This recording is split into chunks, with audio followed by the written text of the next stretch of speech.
Good morning students, कैसे हैं आप सभी। तो आज हम अपना नेक्स्ट टॉपिक स्टार्ट करेंगे, that is atomic and molecular mass. तो देखिए हमने स्टडी किया कि matter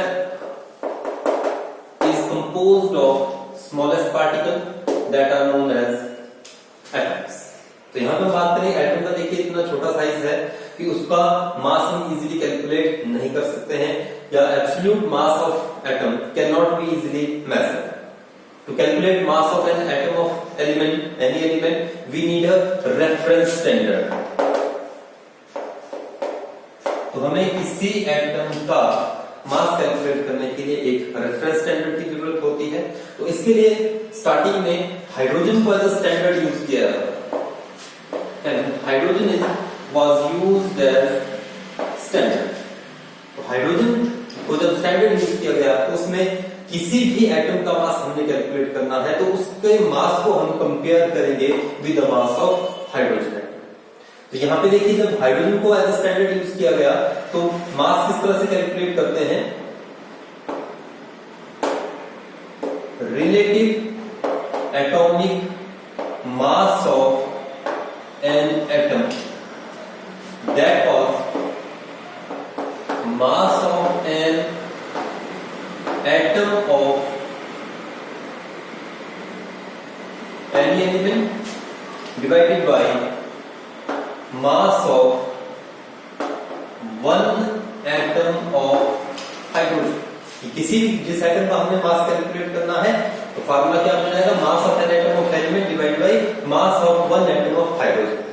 but hydrogen reference standard को नहीं माना गया क्योंकि हाइड्रोजन अनस्टेबल होता है, गैसेस फॉर्म में होता है और जो कि एक वोलेटाइल गैस है। ठीक, उसके बाद दूसरी बात करते हैं, जो दूसरा जो स्टैंडर्ड आया हमारे पास दैट वाज ऑक्सीजन।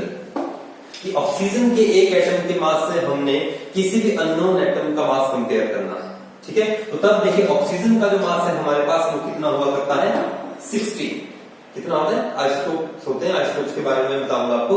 तो ऑक्सीजन को जब स्टैंडर्ड माना गया तो ये फार्मूला क्या बन गया, the relative atomic mass of atom. तो यहाँ पे ऑक्सीजन स्टैंडर्ड के रिगार्डिंग क्या बन जाएगा, मास of an atom of element divided by mass of one atom of oxygen. अब देखिए हाइड्रोजन का मास 1 है, ऑक्सीजन का हम कितना लेते हैं, 16। तो यहाँ पे इसको आपने डिवाइड करना है ऑक्सीजन के मास को 16। ठीक है, बट फिर ऑक्सीजन को भी ज्यादा प्रायोरिटी नहीं दी गई तो फिर यूज किया गया कार्बन।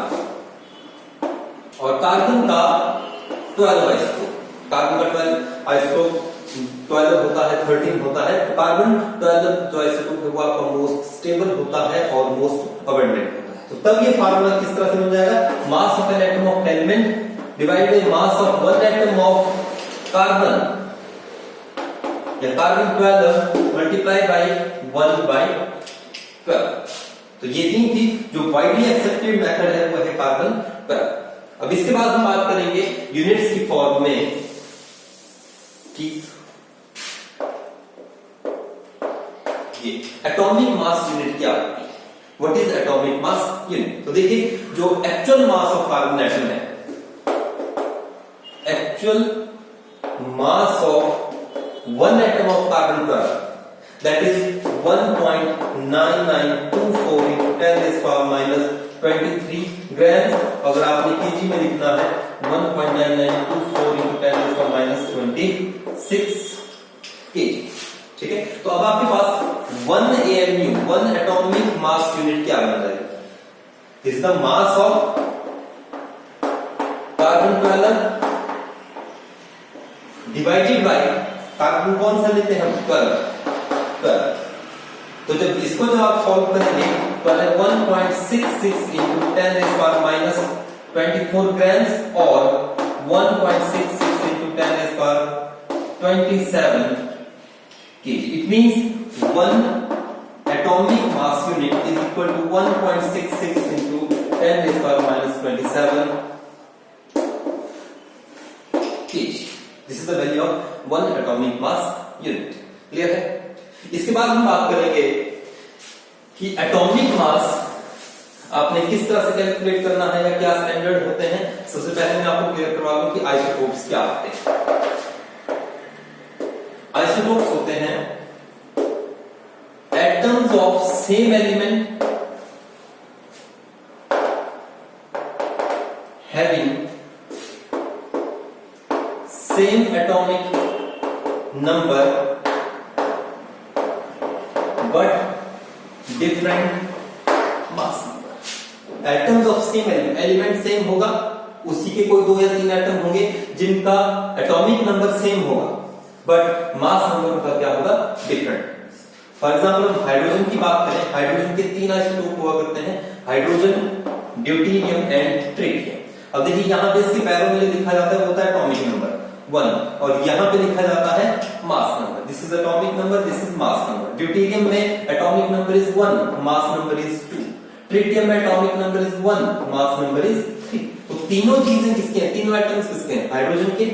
ठीक है, तो क्लियर हो गया. Atoms of same element having same atomic number. देखिए एटॉमिक नंबर क्या है, same but different mass number. ठीक है, अब हम बात करेंगे एटॉमिक मासेस में. हाइड्रोजन का मास दिया जाता है 1 atomic mass unit. Similarly carbon that is 12 unit, oxygen that is 16 AMU atomic mass unit, and for chlorine it is 35.5 atomic mass unit. अब देखिए क्लोरीन की अगर हम बात करें,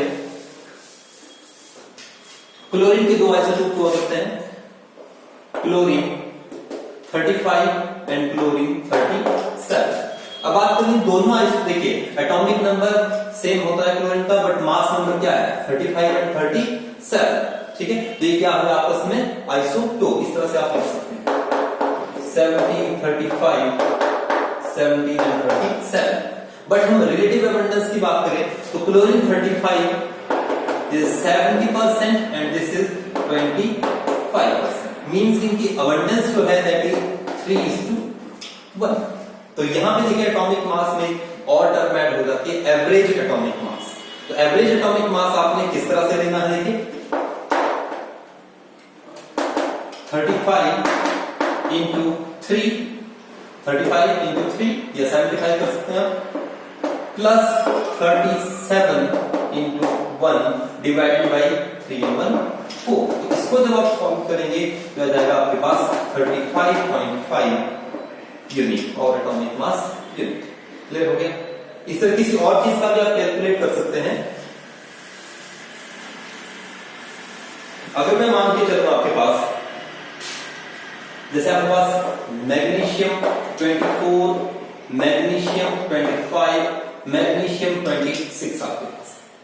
ठीक है, यहां पे इनकी जो रिलेटिव अबंडेंस है वो आपके पास मान लीजिए 80%, 10% एंड 10%. तो यहां पर भी आप क्या कर सकते हैं, इसका एवरेज एटॉमिक मास इजीली कैलकुलेट कर सकते हैं. ठीक है, जो आएगा आपका 24.3.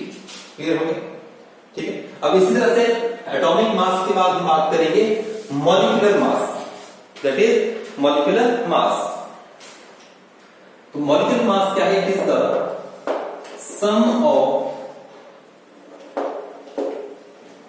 Average atomic mass, sum of average atomic mass. ठीक है, कुछ चीजें हमारी क्लियर होगी. हाइड्रोजन का कितना होता है,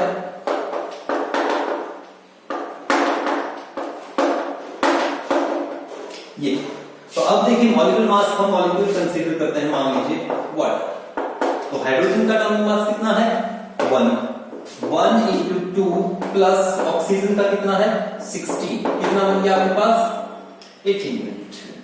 ठीक है, HCl की बात करें, हाइड्रोजन का 1 प्लस क्लोरीन है आपके पास 35.5, 36.5. क्लियर.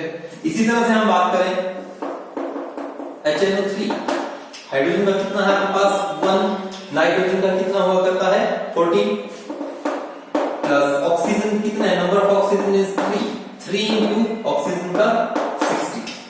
इस तरह से कैलकुलेट करेंगे आप. Sulphuric acid H+O4, hydrogen 2 into 1 plus sulphur, sulphur का होता है 32 plus oxygen, number of oxygen is 4 and atomic mass is 16. तो इसको आप इजीली कैलकुलेट कर सकते हैं. ये जाएगा आपका 98. इसी तरह से आप कैल्शियम कार्बोनेट का कैलकुलेट कर सकते हैं समझ गया? इसी तरह से आपने एटॉमिक और मॉलिक्यूलर मासेस कैलकुलेट करना है। अब इसके बाद एक और टर्म आती है आपके पास, ग्राम मॉलिक्यूलर मास और gram atomic mass. Short form में इस तरह से लिखते हैं, ठीक है? तो ग्राम मॉलिक्यूलर मास में अगर हम बात करें HCl, molecular mass of HCl is 36.5 unit. This is atomic मास। अगर हम ग्राम एटॉमिक मास या ग्राम मॉलिक्यूलर मास की बात करें तो ये बन जाएगा आपका 36.5 ग्राम्स। क्लियर हो गया सबको? Atomic mass and molecular masses.